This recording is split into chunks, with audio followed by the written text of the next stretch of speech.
Cette émission a été rendue possible grâce à la précieuse collaboration de J.C. Perrault. Mesdames, Messieurs, bienvenue à On n'est pas pressé.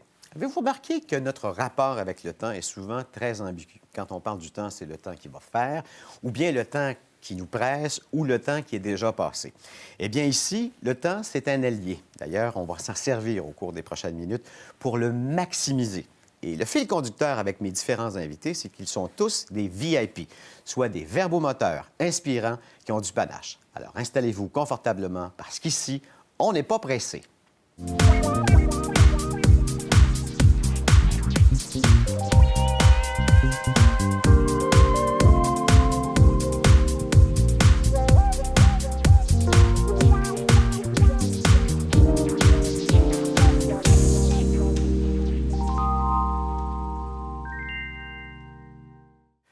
Malgré les apparences, mon invité n'est pas manchot, il n'a pas les deux pieds dans la même bottine, puis ça fait à peu près, plus de 20 ans qu'on court après, mais il est quand même très proche de nous. Alors, on n'est pas pressé, j'ai le plaisir de recevoir Martin Deschamps. Comment t'aimes ça, ta présentation, mon Martin? C'est pas mal original, c'est le fun. C'est drôle, parce que ce matin, en fouillant, en faisant mes recherches pour cette émission-là, et j'imagine que tu l'as revu, j'ai vu un documentaire sur toi à l'âge de 18 ans, caméra 80. Ouais, beaucoup de monde m'en parle. My God! Ça fait le tour sur Facebook de ce temps-là. Ah, mais c'est vrai, hein, à 18 ans, je jouais déjà de la musique. T'étais batteur à ce moment-là? J'étais batteur, chanteur aussi. J'avais une vie déjà palpitante avec plein d'amis qu'on voit dans le reportage, qui sont d'ailleurs toujours dans mon entourage. Est-ce que tu qu'Yann Perrault soit là? Il y a quelqu'un qui l'a reconnu? Ah, peut-être. Parce que ça fait longtemps que je connais Yann Perrault. OK. Plein d'amis de Rawdon, mes exploits aussi qu'on peut voir. De ski nautique. Alpin, ski nautique. De dessin aussi. Oui. Donc, c'était mes premiers amours avec la télévision. Puis moi, 11 ans plus tard, je rencontre... Écoute, c'était dans le temps, c'était le Medley, l'ancien Vieux Munich à Montréal. Oui. Toi, qui lançais ton premier album, Comme je suis, en 2000. Écoute, ça fait déjà 12 ans de cela. Ça fait, oui, c'est ça, 12 ans. 12 ans. Le premier album que j'avais commencé à travailler quand même quelques années auparavant. Oui, c'est ça. Mais, parce qu'il y avait eu l'Empire des futures stars. Oui, à ce moment-là, on jouait des chansons obscures. À l'Empire des futures stars, c'était un peu ce que disaient les critiques, c'est que on était un bon band, on avait du charisme sur scène, mais que nos chansons... disons, passaient pas partout, si on veut. Moi, j'ai pas vu le changement entre le gars que je rencontre aujourd'hui puis celui que j'ai rencontré pour la première fois en 2000. Tu avais cette attitude-là on va dire, de winner, si je prends l'anglicisme. Tu t'es jamais vu comme une personne handicapée. Tu t'es toujours vu comme étant un rocker. Puis je te dirais que tu m'as fait complètement oublier, je dis moi, là, mais à peu près tout le monde, que tu as une différence. Dans le fond, la différence est là, mais on n'est pas obligé de centrer notre vie là-dessus, effectivement. Puis moi, comme je suis un gars pas mal indépendant, qui est capable de faire à peu près tout ce qu'il veut dans la vie, mon handicap me nuit pas nécessairement, à part le fait que je marche en béquille. Puis sinon, je fais tout ce que je veux, puis j'accomplis plein de choses. Puis je suis fier de moi. Et t'as de quoi d'être fier de toi, quand même? T'es rendu à quel âge, Martin? 42 beaux printemps. Puis t'as quand même une vie correcte. Je veux dire, t'as pas eu... on t'a pas vu se faire arrêter pour excès au volant, l'excès d'alcool au volant. T'as une vie sage, quand même, avec ton parcours. Ah, je pense que j'ai un bon contrôle sur un peu toutes mes activités, autant au niveau du party que au niveau de ma carrière, de ma vie personnelle. Ça va bien. Parce que souvent, les rockers, ils ont une vie un peu parallèle, hein? On s'entend là-dessus. C'est-à-dire que la scène, puis aussi, il y a une vie l'autre bord qui n'est pas toujours... Parce qu'il y a des démons là-dedans dans la vie de rocker, là. Oui, mais en fait... Tu n'y as pas succombé, toi? Disons, comme je te dis, j'ai un équilibre dans ma vie qui fait que probablement... je tombe pas dans des excès ou dans le panneau de justement être pris dans l'enfer de la drogue ou tout ça. Là, moi, c'est plus... je profite de la vie, j'aime la vie, fait que je sais pas de me détruire, au contraire. J'essaie de profiter de la vie. Puis ton kick, tu l'as une fois sur scène. Je veux dire, elle est là, ta dope, dans le fond, si je regarde ça. Là. Sur scène, c'est vraiment là que je m'éclate. C'est là que je retrouve tout le pourquoi je fais ça, tu sais... autant parce que j'étais avec ma gang de rockers, de musiciens qui sont avec moi, parce qu'il y a un public qui m'acclame en avant, parce que je suis bien sur une scène. C'est comme ça. Aujourd'hui, on est en 2012. Tu pourrais facilement avoir des prothèses, une jambe de plus, des affaires. J'en ai déjà eu. Tu Tu le fais pas? Non, ben, tu sais, mon premier album, hein, Comme je suis, Oui. c'est comme ça que je suis. En fait... What you see is what you get. Exactement, C'est exactement. Mais tout jeune, dès l'âge de 4 ou 5 ans, j'avais une prothèse à la jambe qui, finalement, m'encombrait plus qu'elle m'aidait. Tu sais. J'avais pas de béquille à l'époque. Je marchais vraiment juste avec cette jambe-là. Et la mienne, évidemment. Et puis, par contre, je boitais. C'était pas très vite comme démarche. C'était pas très élégant non plus, je boitais beaucoup. Mais c'était le seul moyen que mes parents, avaient trouvé. Ils avaient été conseillés par l'Institut de réadaptation de Montréal à l'époque, qui fabriquait des prothèses pour à peu près tout le monde au Québec. Et tranquillement, à un moment donné, en fait, il y a eu une grève à cet hôpital-là, puis il faisait plus de prothèses. Donc, qu'est-ce que je fais? Et là, on a rencontré quelqu'un à Rawdon, M. Joly, qui était unijambiste et qui faisait du ski alpin et tout ça. Ça a été une grande inspiration pour moi, cet homme-là. Il m'a fabriqué des béquilles. Et puis là, quand j'ai goûté aux béquilles, si on peut dire, c'était définitif. Je ne remettrai plus jamais une jambe artificielle. Ou en tout cas, jusqu'à maintenant. Peut-être qu'un jour, on me proposera quelque chose de high-tech puis qui va faire que je vais être confortable puis plus agile, mais c'est pas arrivé encore. C'est pas arrivé encore. Denise et Robert, tes parents, sont à la source du gars que t'es aujourd'hui. Oui, définitivement. Je les voyais d'ailleurs dans ce reportage de Caméra 89 parler de toi. On est le produit de notre enfance aussi, hein, de nos parents, je veux dire. Et tu es toi-même parent d'une fille. Et je suis encore un grand-enfant aussi. Un grand-enfant? T'es pas rendu au stade de dire que t'es... Je tente les deux, là. Avec le fait que je suis parent, là, ça m'emmène à être moins enfant des fois. Mais je te dirais que mes activités préférées dans la vie de ce temps-là, là, c'est d'être auprès de ma fille puis de ses amis, puis d'être avec eux autres, puis de jouer avec eux autres. L'hiver, j'ai traîne avec mon skidoo en arrière, avec des traîneaux, puis j'aime être avec les enfants. C'est vraiment cool. T'en as qu'une. Ça va faire un enfant unique comme toi, tu l'as été. Oui. T'aurais pas aimé en avoir plus? Peut-être, mais au moment où j'ai eu ma fille, moi, j'ai été enfant unique, puis j'ai eu une vie incroyable, heureuse. Donc, je me disais que Lou était pour avoir de toute façon plein d'amis. Puis c'est quelque chose d'élever un enfant quand même. Oui. J'imagine qu'à 2 puis à 3, c'est exponentiel, sûrement. Donc, non, c'était un choix personnel d'avoir un enfant. Tu parles de Lou, tu as un album de Noël qui a pour nom Nostalgie des fêtes. Et il faut absolument vous faire entendre ta fille Lou qui t'accompagne dans Le Petit Renne au nez rouge. Oui. On l'écoute. Petit renne au nez rouge, rouge comme un lumignon. Son petit nid faisait rire, chacun s'en moquait beaucoup. On allait jusqu'à dire qu'il aimait prendre un petit coup. Une fée qui l'entendit pleurer dans le noir. Pour le consoler, lui dire: viens au paradis ce soir. Comme un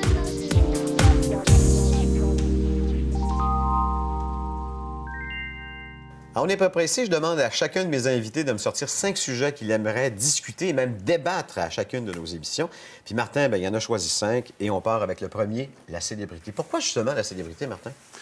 En fait, dans tous les sujets que tu m'as envoyés... mais tu aurais pu en choisir d'autres. Non, c'est des blagues. La célébrité, parce que c'est un sujet avec lequel je suis à l'aise. Je suis à l'aise avec ma célébrité, si on peut appeler ça comme ça. Puis, avec la reconnaissance. Oui, la reconnaissance des gens qui me croisent sur la rue. Parce que ton rapport avec tes fans est fun aussi, là. Oui, sérieusement. Tu fais pas de toucher de tomates. J'ai vraiment rarement eu de mauvaises expériences avec mes fans. Au contraire, les gens, ils s'approchent, ils viennent me saluer, me dire, ils ont toujours un petit témoignage là, qu'ils m'ont vu quelque part. Tu inspires des gens aussi. Oui, peut-être que mon cheminement, la façon que je vois ma vie, ça inspire des gens. En fait, même, je donne des conférences là-dessus.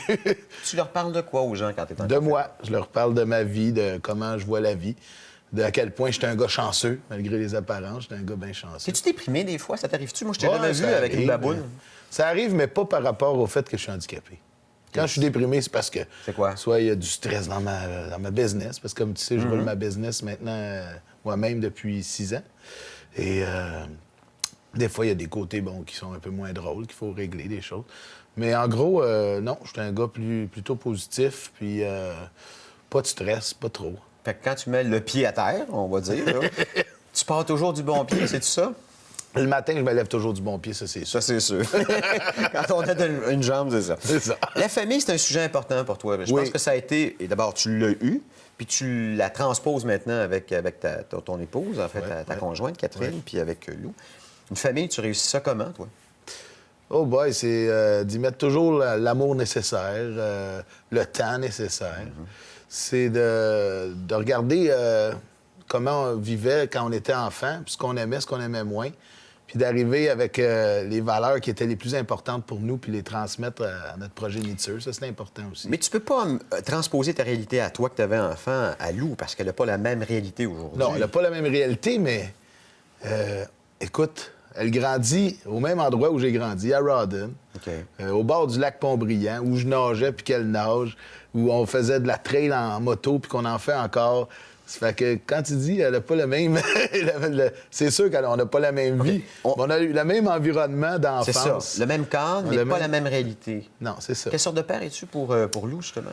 Ah, avec le temps, je dois sévir un peu parce que... T'étais trop mou, quoi? Ben, j'étais père poule, disons. OK.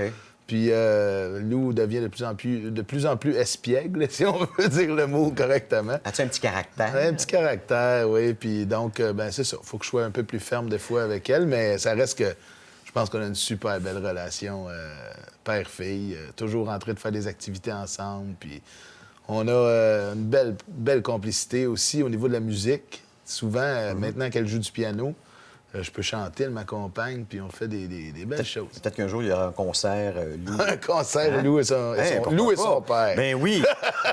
Ça sonne bien, pour ça. sonne bien. Le bonheur. Tes sujets fétiches, je pense. Je pense que oui. Je pense que j'étais un gars qui est fait pour ça, le bonheur. Moi, quand ça va pas, c'est pas long que je veux que ça aille. Bien. Le bonheur, tu le sais, la bonne vieille phrase, c'est comme le sucre à la crème. Quand t'en veux, tu t'en fais. C'est ça un peu ta définition du bonheur? Je connaissais pas ça. C'est une classique. J'aime le sucre à la crème, en plus. OK. Mais oui, c'est vrai que le bonheur, on se le fait nous-mêmes. Hein? Autant... Mais c'est tellement facile à dire. Puis quand tu tombes dans le malheur, c'est pas évident d'en sortir aussi. Là. Évidemment. Moi, je peux te donner...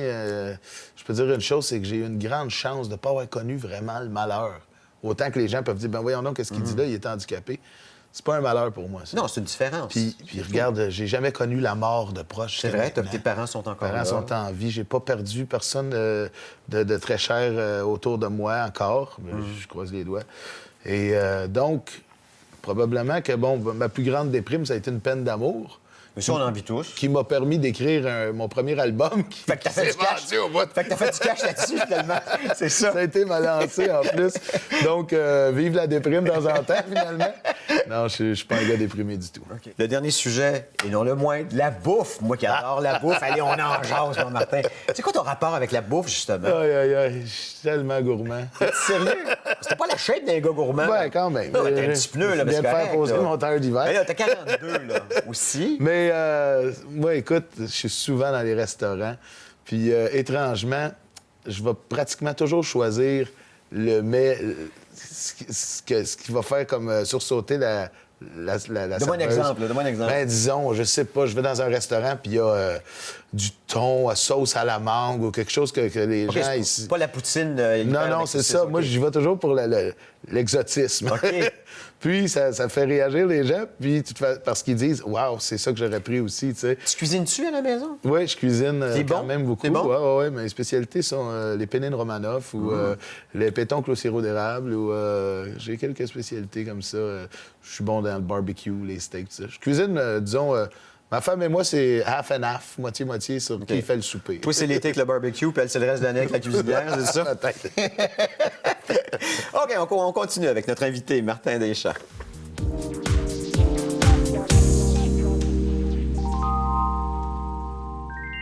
Quand nos invités partent de notre studio, il ne reste plus de jus de nos invités. D'ailleurs, c'est pas pour rien qu'on appelait ça « bon jusqu'à la dernière goutte ». On les presse, même si l'émission s'appelle « On n'est pas pressé ». Martin, c'est des questions qui tournent autour des agrumes, parce que tu sais que le thème de l'émission, c'est les moranges, pamplemousse et ainsi de suite. Donc, des questions qui ont par rapport à ça, OK? T'es prêt? Oui. OK. Vert, t'aimes la lime? Oui, moi, je suis lime, oui. T'es lime quoi? Dans quoi? La Corona? Lime Roman Coke. OK. Moi, j'aime ça sur le poisson, puis avec du gros... Aussi dans les recettes, c'est bon. Maudit que j'aime ça. On revient à la bouffe de tout à l'heure. Bon. Es-tu une jeune pousse, un petit arbre ou un grand chêne, mon Martin? Je Je dirais que je suis un grand chêne. Tu te sens comme ça? Je dirais que, ouais, je suis solide. J'ai vieilli, j'ai la sagesse qui continue de me... De t'habiter. de m'habiter, oui. Puis t'as des branches après ton arbre, avec ta famille, avec ta fille, et ainsi de suite. Même si je suis pas très grand, je suis un grand chêne. C'est correct, ça. Noyau, c'est quoi le centre de ta vie? C'est ma fille. Ouais. Ouais. Et la musique, je dirais aussi. Les deux, là, c'est les deux choses qui sont au centre, qui sont le noyau de ma vie. Un alimente l'autre. C'est-tu un peu ça maintenant? Oui, bien, en fait, ma fille joue de la musique. Oui. Ma musique parle souvent de ma fille, donc il doit y avoir un lien, là, quelconque. OK. Des vases communicants, comme on dit. Ouais. OK. Peau comme pelure. Qu'est-ce qui te donne des frissons, toi? Un bon film. Un bon film, ça me donne des frissons. Quel genre de film t'aimes regarder, Martin? Je te dirais qu'un de mes films préférés, c'est Parfum de femme. OK. Ça, j'en avais vraiment des Scent of a frissons. Woman. C'est ça avec Dustin Scent of a Hoffman? Woman? Non, C'est ça? avec Al Pacino. Al Pacino, je me trompe. Qui joue le rôle d'un aveugle qui a eu la vie dure. Et à la fin, là, quand il vient défendre les droits du jeune homme qui l'a aidé, là, wow! J'en parle, j'en ai des frissons. T'es sérieux? Oui. T'as pas joué au cinéma encore, est-ce que je me... Non, j'ai fait quelques auditions pour le cinéma qui n'ont pas fonctionné. J'ai fait de la musique pour les Boys, j'ai aussi fait du doublage au cinéma avec... Pour des personnages? Des personnages d'animation dans Le Petit Chaperon, la véritable histoire du Petit Chaperon Rouge. Et dans un autre, j'ai fait la voix de Ronnie James Dio, un chanteur heavy metal qui avait besoin d'une voix en français pour la traduction. C'est un rêve, ça, de faire, je sais pas, du cinéma ou de la télévision un jour? Ben, le doublage, c'est quelque chose que j'ai bien aimé faire et que j'aimerais refaire. C'est le fun, ça. Puis oui, peut-être un peu de cinéma, ça serait le fun. OK. T'as-tu déjà mangé un pamplemousse? Tu piques ta cuillère, tu attends le jus dans très agréable. Non, pas très agréable. Bon, ma question, c'est en plein dans l'œil. De quoi ne peux-tu détourner ton regard? Ah, évidemment, une belle femme ou une belle moto. OK. Ou les deux. Un sur l'autre. Ouais. Préférablement, bon, La la fille fille sur sur la la moto plutôt que l'inverse.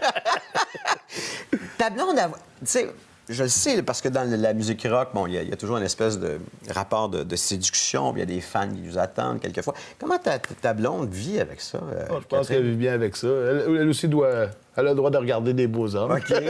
Mais ça vient pas gênant quelquefois? Est-ce qu'il n'y a pas des fans qui sont un peu trop insistantes? Ça arrive-tu? Non, ça reste bien amical, ma relation avec les fans. Puis, mais évidemment, quand je donne un spectacle, puis qu'il y a des jolies filles en avant, je me gêne pas pour les regarder. Ah oui.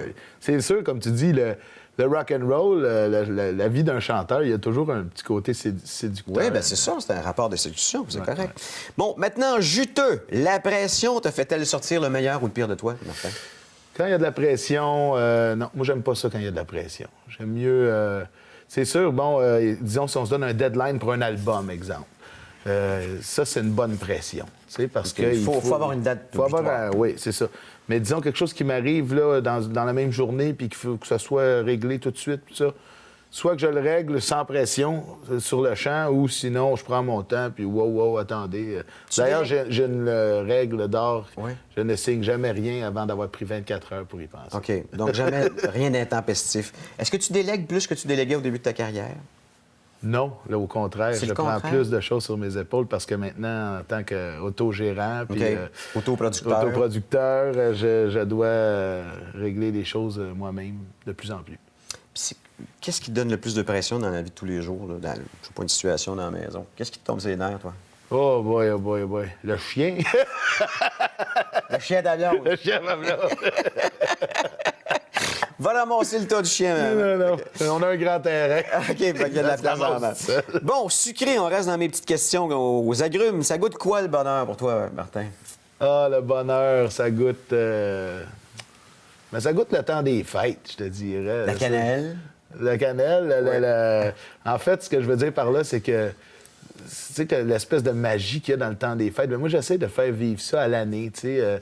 cette espèce de bonheur-là, justement, qui est comme... On dirait, hein, dans le temps des fêtes, c'est plus présent, c'est plus familial. Tu es famille, toi, oui. C'est ça, je suis familial. C'est ça. Le bonheur, pour moi, c'est d'être avec ma famille, quand il y a de l'harmonie entre ma femme, moi, ma fille, nos parents, tout ça. Donc, parce que mes parents puis les parents de ma femme demeurent près de chez nous, tu sais. Fait que c'est vraiment une grande famille. C'est un clan autour de toi. Le clan des champs, grand des champs. Puis le temps des fêtes, c'est une période où on se retrouve, où on n'est pas en spectacle, où on a plus de temps pour partager. Ouais, oui. Es-tu un gros party man?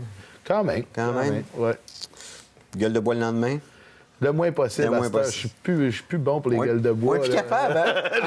J'ai plus de difficultés. La bon, batterie, hein, c'est ça, ça s'use avec le temps. Bon, couper. Avec quoi as-tu de la difficulté à couper des liens? Ou tu as eu de la difficulté à couper des liens dans ta vie? Aïe, aïe, aïe. Ben, comme je te dis, hein, tout le monde est près de chez moi. Ouais. Fait que les liens sont tissés Il y serrés. a des affaires avec lesquelles on doit couper. Oui, sûrement. J'ai eu à couper des liens avec différents musiciens que j'aimais beaucoup, mais pour des raisons professionnelles, ou des fois des personnelles. différences d'opinion. OK. Ça, c'est difficile, hein, lâcher... Ouais, les attachements qui se Ouais, font. ouais. Un membre d'un groupe, là, qui... C'est pas facile. Sinon, bon, j'ai eu une grande peine d'amour dans ma vie. Mais ça, on en a tous. C'est Oui, ça. Au moins. Ça, c'était un lien qui était difficile à passer. Mais sinon, mais comme je disais, ça donne des belles chansons. Ouais, ouais. T'as fait du cash sur ta peine d'amour, tu m'avais. Le privilège, toi. Bon, tranche. Dans quel domaine de ta vie peux-tu être parfois très tranchant? Es-tu un gars très. Je sais pas, as-tu bien des opinions ou tu es plutôt relax avec tout ça? J'essaie, moi, de prendre le pour et le contre. OK. C'est bien rare quand quelqu'un va me dire, là, à part peut-être pour les genres musicaux. OK. C'est assez tranchant. Ça, dans la musique, c'est ça, puis c'est ça. Oui. Il y a des affaires là, que ça passe pas dans mon livre à moi. Mais sinon, pour le reste de la vie, est-ce que tout. Comment je te dirais, as-tu des opinions, je sais pas, moi, sur les grands sujets? Oui, bien, en fait, il y a des valeurs qui me sont propres puis qui me sont chères. Puis quand c'est pas respecté, justement, le respect. Quand je vois qu'il y a de l'irrespect, un manque de respect quelque part, ouf, je peux devenir assez tranchant puis dire, clair, c'est pas de même ça se passe. Faut qu'il y ait du respect. Faut que je t'amène à ta fille Lou, qui a 9 ans, comme on a dit. Est-ce qu'elle est consciente ou est-ce que les gens autour d'elle sont conscients que son père, c'est Martin Deschamps? Ah oui, elle est très consciente de ça. Une anecdote comme ça, je vais souvent dîner à l'école de ma fille. Il y a une cafétéria où les parents sont la bienvenue. OK. Puis à chaque midi, j'ai un fun noir. Écoute, les jeunes, ils viennent me voir. Puis, hey, Martin Deschamps, je t'ai vu à la TV hier. Ou ma mère a ton CD. Les jeunes amènent les CD de leurs parents pour faire signer. Donc, puis Lou, elle trouve ça complètement normal. Ben, elle a grandi là-dedans. Oui. Puis, tu sais, même il y a des gens qui se demandent, bon, par rapport à mon handicap, comment ma fille vit ça. Je pense pas qu'elle le voit beaucoup.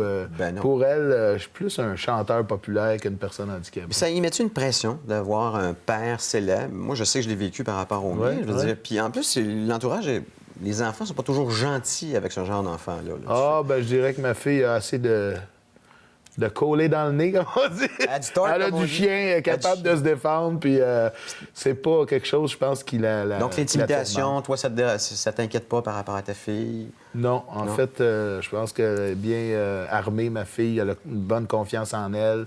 Elle a de bons amis. Ça aide à bien grandir. Oui, absolument. C'est un bon support autour de soi. Ouais. Bon, dernière question dans mes questions agrumesques. Vitamine C. Il faut que tu me sortes 5 mots avec la lettre C, puis tu n'as pas le droit de dire chanteur ou compositeur. Je te donne un morceau de robot à chaque fois. Ah oui, mais ça va m'aider. Comique. Oui, comique, OK, j'en prends un. Cascadeur. Cascadeur. Comment ça, cascadeur? Ben, écoute, sur ma moto, là, oui? j'y vais au toast, comme on dit. Je dirais aussi cœur tendre, ça se dit-tu? C'est 2 mots, hein? On va te le laisser passer. Oui. Charisme. Charisme. OK. Un dernier, le souvent, spectaculaire. Un dernier avec un style spectaculaire. Aïe, aïe, T'as aïe. le temps, là. Hein, vas-y, on n'est pas pressé. C'est ça le nom de Ben l'émission. là, il y a coquin, camaraderie. OK. Mais j'essaie d'en trouver un spectaculaire, là. C'est correct. Je vais donner des dates de spectacle parce que tu as des spectacles en coach. Un coach. Je suis un bon coach. C'est vrai, coach de vie, en plus, pour les jeunes, c'est vrai. Conférencier. Conférencier. Je suis arrêtable. Bon, tu vois. Alors, comment j'ai appelé ça, moi, là? Valspec à la salle Albert Dumouchel, Valleyfield, ce soir. Ouais. C'est ça? Oui. Le 7 décembre, c'est le Noël du pauvre à Shawinigan. Ça va à Shawinigan. Ensuite, 18 janvier, tu fais un spectacle à Trois-Rivières qui a pour nom les Nuits polaires. Écoute, on va être dehors sur un stage à faire du rock, mais le 18 janvier, je sais pas quelle température il va faire. Tu vas juger Mais les grelots, la là. scène est chauffée. OK. Scène est chauffée. Alors, sinon, le 19, Saint-Anne-de-la-Pérade. C'est un festival extérieur, ça? Oui, aussi. OK. Et puis, le 26 janvier, show Harley. As-tu une Harley toi-même? Oui. Hein? Ben oui, j'ai une Harley 3 roues. 3 roues, c'est ça? Ah oui, qu'on m'a confectionné spécialement pour moi. Puis ça, c'est mon fun. L'hiver, des fois, je pars en Floride faire un petit tour de Ah Harley. oui? Oui. Ben, en fait, je fais livrer la moto. OK, moi, je pensais que je partais de Je pars Montréal. pas avec toute les la- pneus neige, tu sais, le Ouais, pack-sac, ouais, puis non, tout. non. Bon, mais le nouvel album de Martin Deschamps, celui qui est en magasin en ce moment, que je vous invite à vous procurer ou à acheter en ligne, parce qu'on peut les acheter en ligne maintenant, c'est Nostalgie des fêtes. Vic Vogel, Martin Deschamps, écoutez, un choix de musique absolument incroyable. C'est les grands classiques, hein, C'est Martin? tous des classiques. OK. Vive le vent, Royaume du bonhomme hiver, bon, Noël blanc, c'est l'hiver, j'ai vu maman embrasser le Père Noël, Blue Christmas, Père Noël arrive ce soir, mon beau sapin, Petit Papa Noël, I'll be home for Christmas. Écoute, c'est spécial. On a enregistré tout ça dans le salon chez Vic Vogel avec T'es-tu son sérieux? Steinway qu'il avait depuis son enfance. Donc, encore de la nostalgie là-dedans. Puis, écoute, Guy Tourville, le réalisateur, fait un job incroyable au niveau du son. C'est vraiment comme si on était dans votre salon avec vous autres pour le temps des fêtes. Bon, ben offrez-vous ça. Nostalgie du temps des fêtes, Martin Deschamps. Yeah. Joyeuses fêtes, merci encore. Merci, Eric.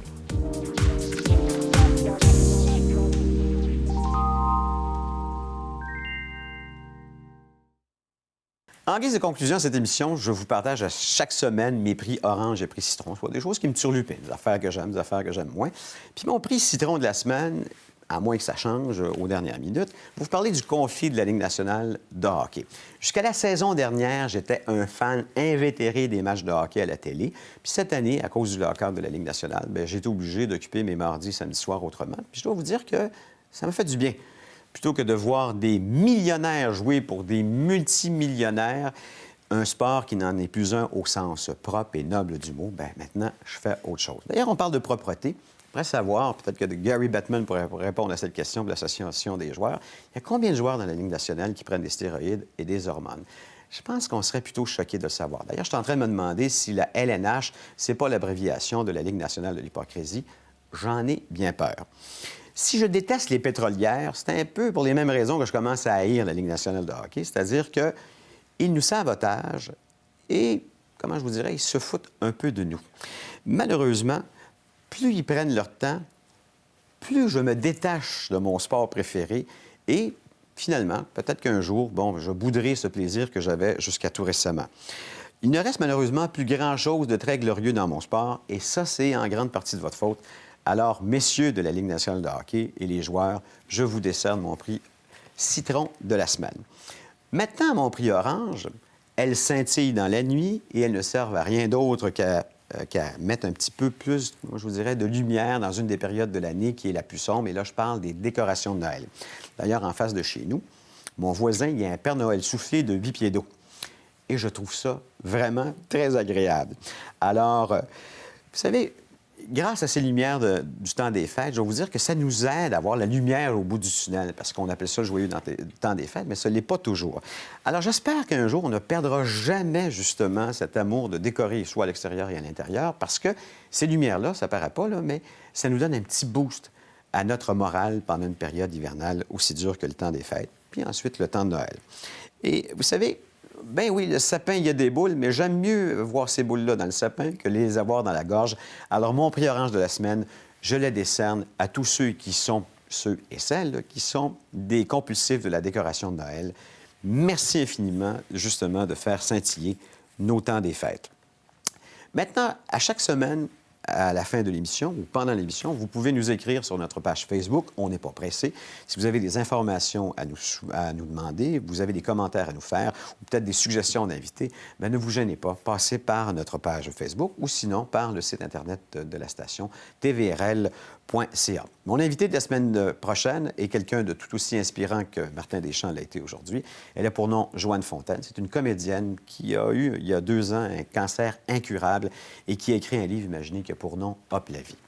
Donc, ce sera notre invité de la semaine prochaine. Je vais vous partager une pensée que j'ai reliée un peu à notre invité d'aujourd'hui, Martin Deschamps, par rapport aux limites. C'est Romain Rolland qui dit que les limites, eh bien, on se doit de les aimer et surtout de faire le mieux que l'on peut avec. Sur ce, je vous souhaite une bonne semaine.